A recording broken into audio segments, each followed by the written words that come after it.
Të paktën 9 persona janë vrarë dhe 10 të tjerë janë plagosur në sulmet ruse me dron dhe raketa në kryeqytetin e Ukrainës gjatë natës.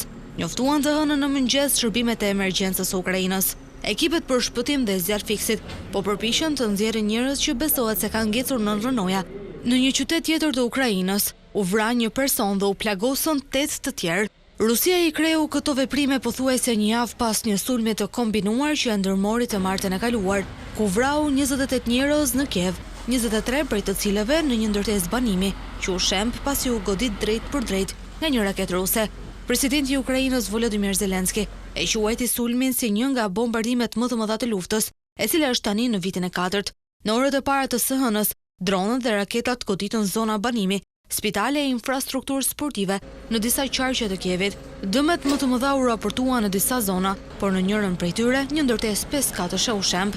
5 njerëz u konfirmuan të vdekur nga sulmi në ndërtesë, ndërsa 10 të tjerë, përfshirë një grua shtatzën, u shpëtuan nga godina e lartë aty pranë, e cila po ashtu mori dëmtime të rënda nga shpërthimi.